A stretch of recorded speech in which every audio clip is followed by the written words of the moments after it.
With a desire to see more of what the world has to offer, we have been working away for the last few months, turning this 1997 Stewart & Stevenson into our ultimate expedition vehicle.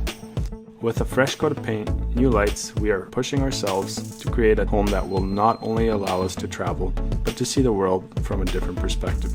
So follow along and join our journey as we transform this bare-bone military truck into our tiny home on wheels.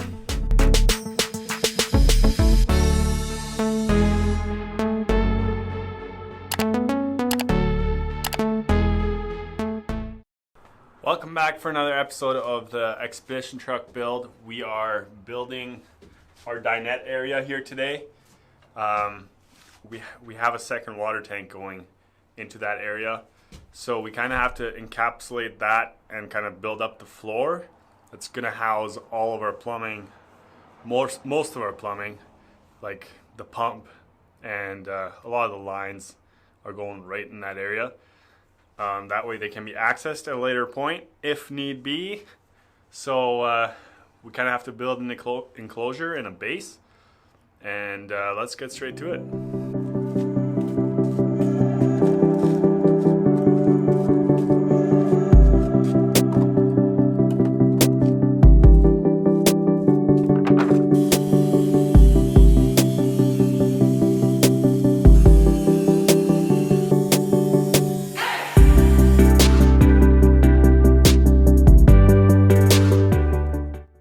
So you may be wondering what I'm doing.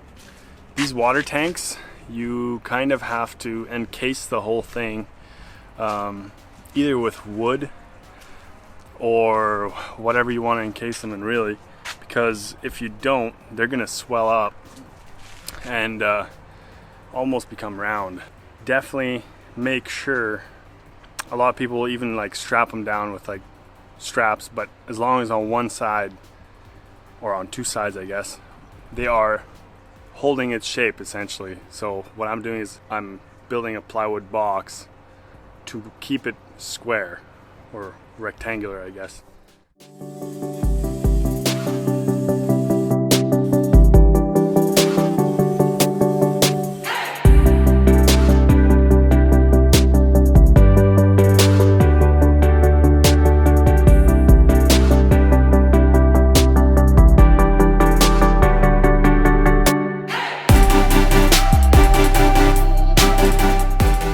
So here's what we got so far, and then we can place our pump and our accumulator in here and whatever else we need for here.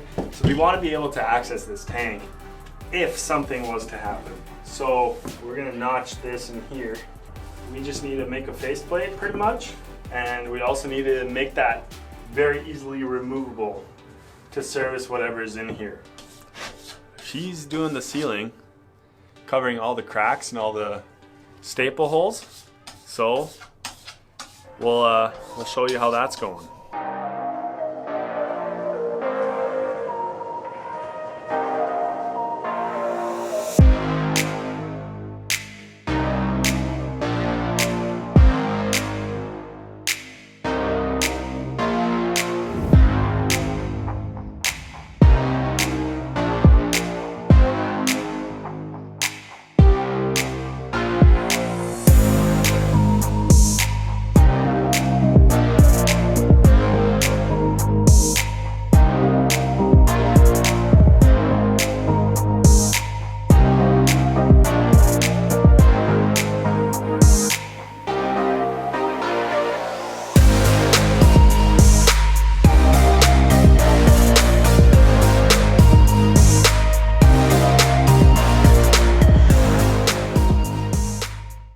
Another thing we have to run through this box that I built for the water tank is this PEX pipe, because once it's screwed onto the wall and glued to the wall, that's it. No more taking it out.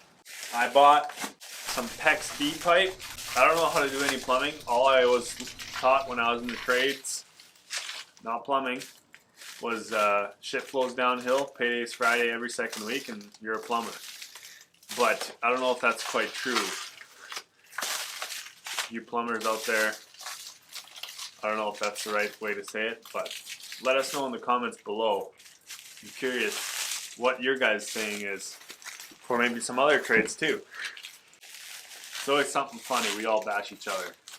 So I already pre-drilled a hole in there, and we might have to router this out.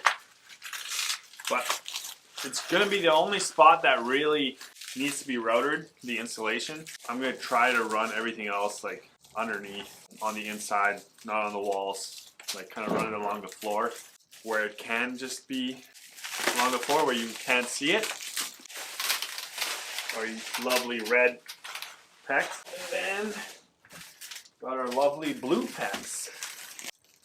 I'm just using 1/2 inch pecs. So let's struggle through this together. So where I have to run it through is going to be kind of in a crappy spot. So we got a hole right there already. And it doesn't have to go far through the wall. 30 inches, 40 inches. So not that far. And then I'll jump over onto the floor. May need to insulate the hot line, just so they don't both get hot or warm. Yeah, wish me luck.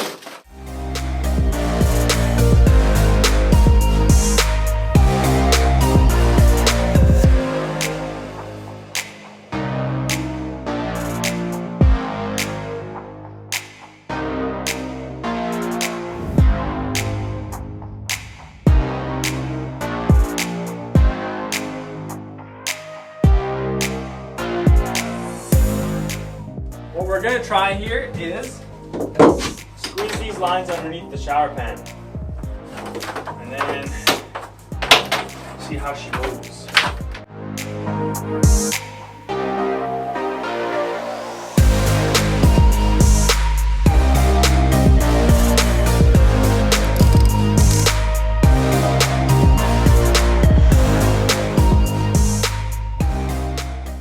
I have to install this regulator right here for our shower. It needs some blocking along that wall for it to screw into, and as well as at the top. So I'm just using all this scrap wood that we have. So I just Googled what's a normal height to put a shower regulator at, and Google said 40 to 50 inches above the shower floor. It'll kind of be right there. I think that'll work.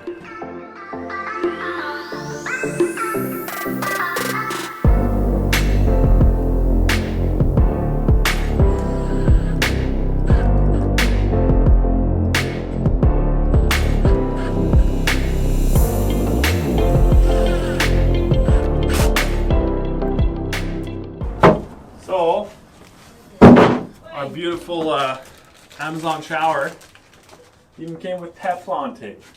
A lot of these Chinese places, they just give you like a, quarter wrap essentially.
made it this far in the video, thanks for watching. On the next episode, we're going to be finishing up our plumbing, which means we're going to be installing our pumps.